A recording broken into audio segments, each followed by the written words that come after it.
Bienvenidos. Hoy nos sumergimos en la figura de un papa, San Agapito I. Quizá no suena tanto como otros, pero fue crucial.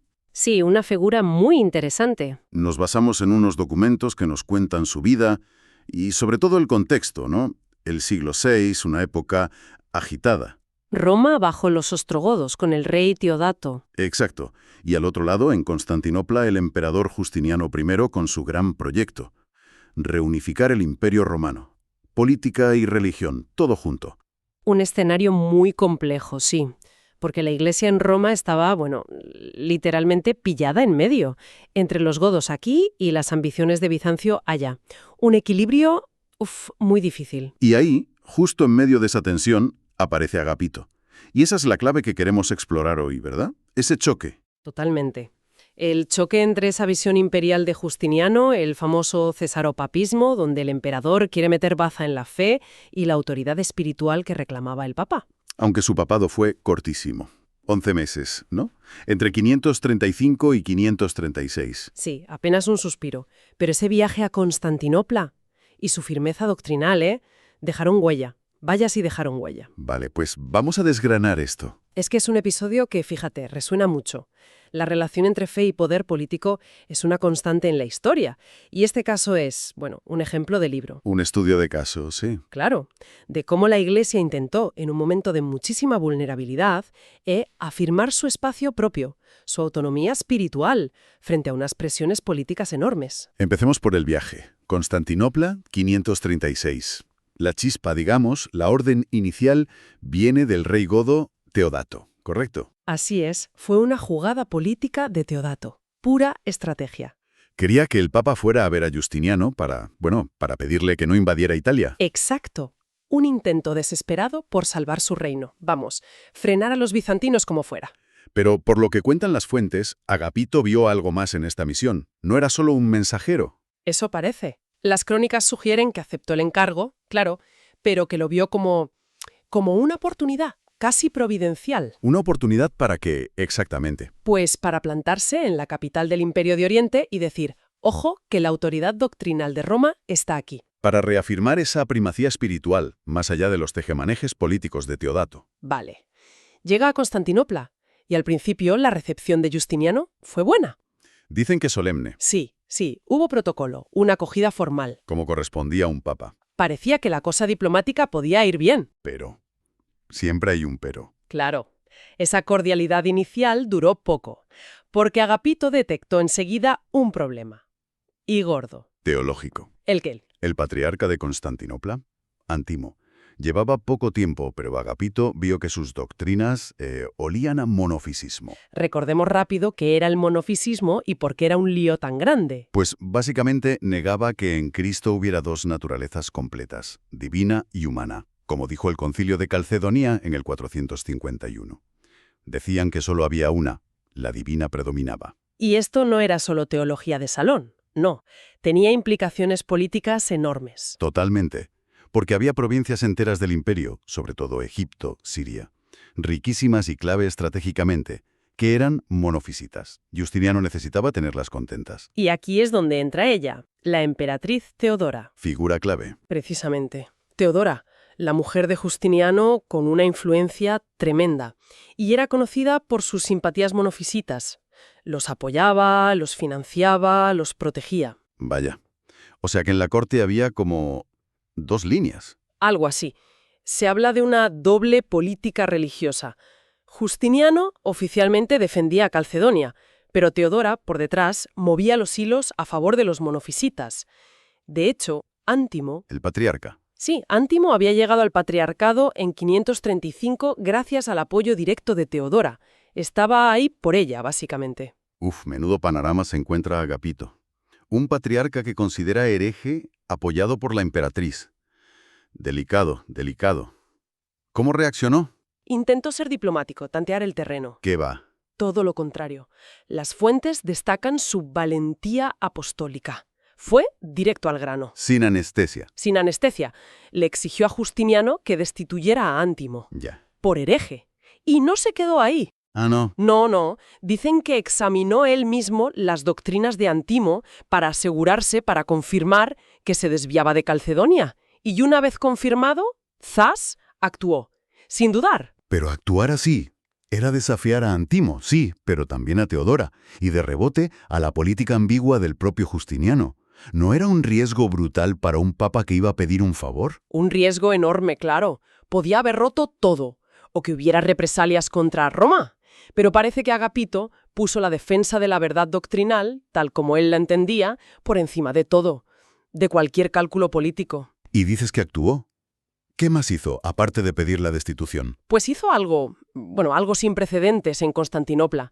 Consagró él mismo, personalmente, al sustituto de Antimo, un sacerdote llamado Menas, que era un firme defensor de Calcedonia. ¿El papa consagrando al nuevo patriarca allí mismo? Allí mismo, en la capital imperial. Fue una afirmación rotunda de la autoridad de Roma sobre la sede más importante de Oriente. Un órdago en toda regla. Tuvo que ser una conmoción en la corte. Me imagino que esperarían un obispo de Roma más dócil, consciente de su debilidad política. Exacto. Y se encontraron con un líder de la Iglesia dispuesto a plantarle cara al poder imperial en su propia casa, por una cuestión de fe. ¿Y Justiniano? ¿Cómo reaccionó el emperador ante semejante desafío?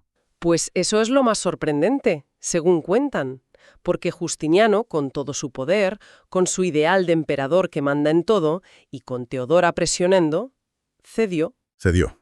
Sí, aceptó la deposición de Antimo y reconoció públicamente que el juicio doctrinal del Papa era válido. Hay una frase que se le atribuye a Agapito o que resume su actitud. Ningún poder del mundo puede imponer la fe. La verdad no se decreta, se reconoce. Tremendo. Y este episodio nos mete de cabeza en el conflicto de fondo, el cesaropapismo de Justiniano contra la primacía que reclamaba Roma. Totalmente. Es que Justiniano soñaba con restaurar la gloria de Roma, y para él eso significaba unidad religiosa bajo su mando. Se veía a sí mismo como árbitro de la fe. Eso es el cesaropapismo. El César metiéndose hasta la cocina en la iglesia. Y su política religiosa era un encaje de bolillos, ¿no? Defendía Calcedonia, pero a la vez intentaba contentar a los monofisitas. Era una política de equilibrios casi imposible, sí.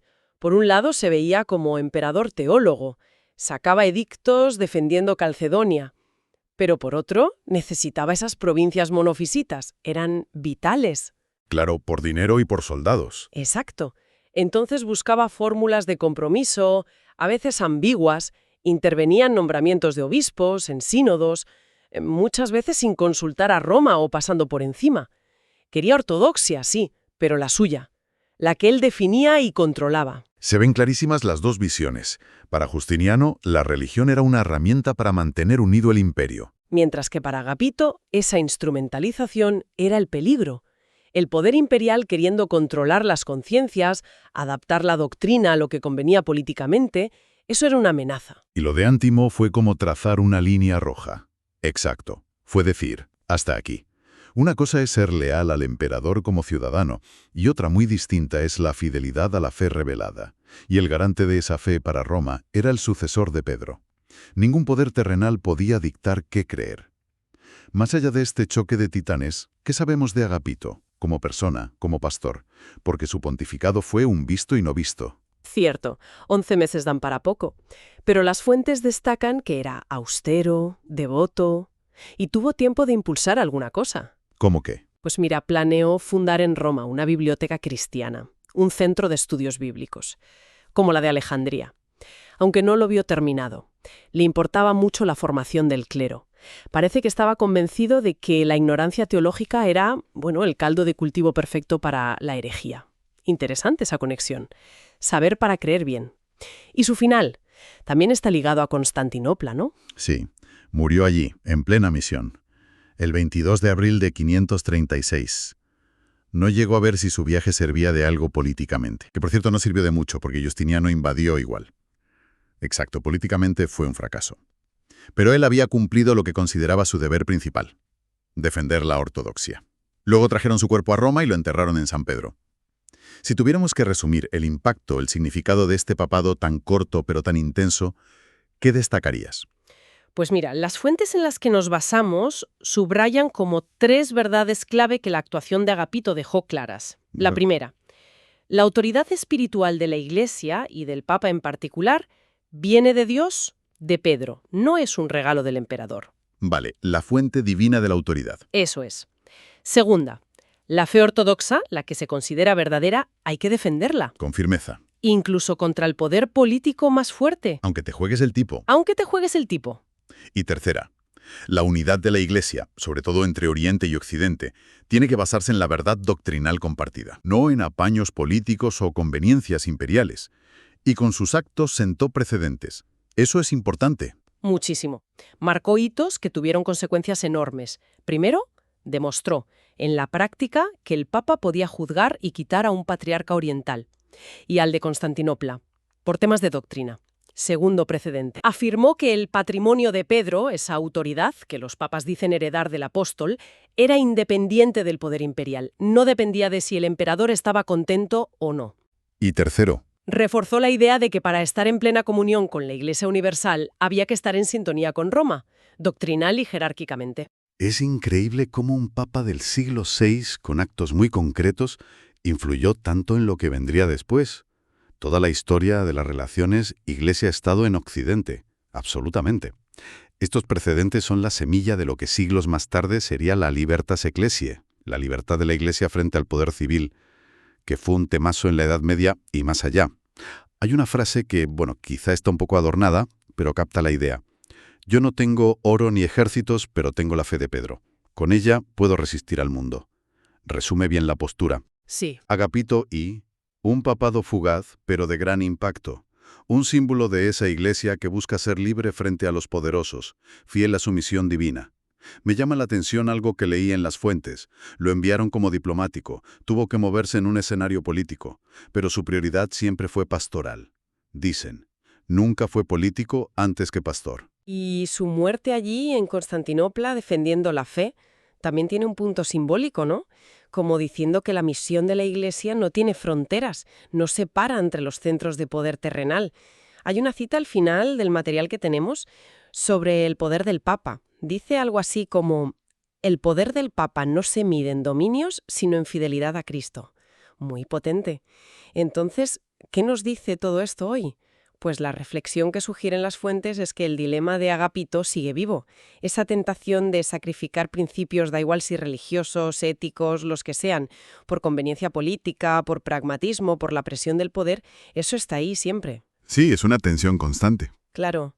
Y el ejemplo de Agapito, tal como nos lo cuentan, es un recordatorio de que la integridad, bueno, tiene un valor en sí misma, aunque a corto plazo parezca que no compensa, que es imprudente. Queda claro que él no buscó el choque por el choque. La confrontación fue la consecuencia de no ceder en lo doctrinal.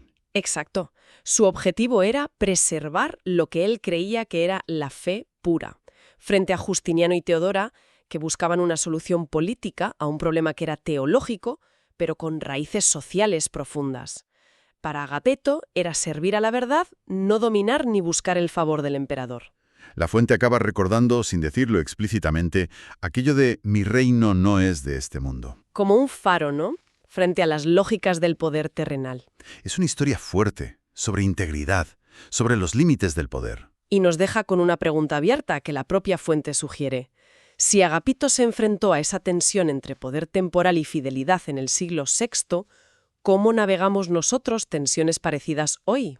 Buena pregunta. En un mundo con tantas presiones políticas, económicas, sociales, ¿cómo pueden las personas o las instituciones mantenerse fieles a sus valores fundamentales frente a la seducción, de la conveniencia, de la popularidad, de la influencia de los poderes establecidos? ¿Dónde se pinta la raya? Esa es la cuestión. ¿Dónde y cómo trazar esa línea? Esa que Agapito, según esta historia, trazó con tanta determinación. Sigue siendo un desafío muy actual. Da para pensar, desde luego.